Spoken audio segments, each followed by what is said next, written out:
কাতারে অনুষ্ঠিত ফিফা অনূর্ধ্ব-17 বিশ্বকাপ 2025-এর কোয়ার্টার ফাইনালে মরক্কোকে 2-1 গোলে হারিয়ে সেমিফাইনালে ব্রাজিল। এর আগে গ্রুপ পর্বে জাপানের কাছে 2-0 এবং পর্তুগালের কাছে 6-0 ব্যবধানে হেরে টুর্নামেন্টের সমালোচনায় পড়ে মরক্কো।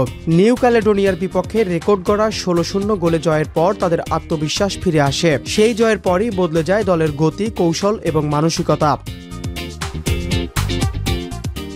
রাউন্ড অফ 32-এ যুক্তরাষ্ট্রকে টাইব্রেকারে হারিয়ে শেষ 16-এ ওঠা মরক্কো পরের ম্যাচে মালিকে 3-2 গোলে হারিয়ে আফ্রিকার শেষ 8-এ খেলার যোগ্যতা অর্জন করে।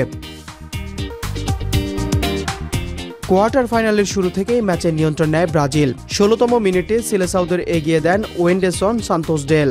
এরপর আক্রমণ ভাগের গতি আরও বাড়িয়ে দেয় ব্রাজিল, তবে মরক্কো তাদের পরিচিত জেদি লড়াই ধরে রাখে। প্রথমার্ধের শেষ মুহূর্তে পাওয়া পেনাল্টি থেকে জিয়েদ বাহার নিখুঁত শটে সমতা ফেরালে বদলে যায় ম্যাচের গতি ও উত্তেজনা।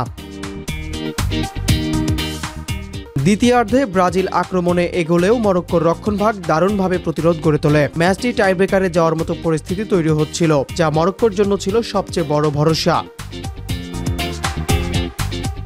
কিন্তু অতিরিক্ত সময়ের 95তম মিনিটে মরক্কোর শিবিরে শেষ প্যারেক বসিয়ে দেয় আবারও ব্রাজিলের নায়ক ফরোয়ার্ড ডেল।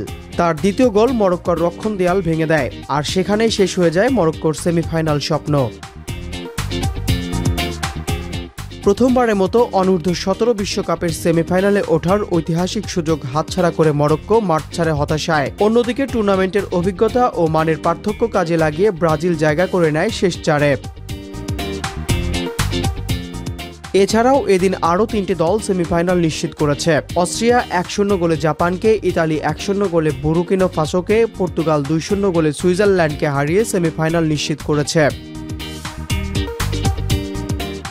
আগামী সোমবার দুটি সেমিফাইনাল ম্যাচ অনুষ্ঠিত হবে সন্ধ্যা 7টায়। প্রথম সেমিফাইনালে ইতালির মুখোমুখি হবে অস্ট্রেলিয়া এবং রাত 10টায় ব্রাজিলের মুখোমুখি হবে পর্তুগাল।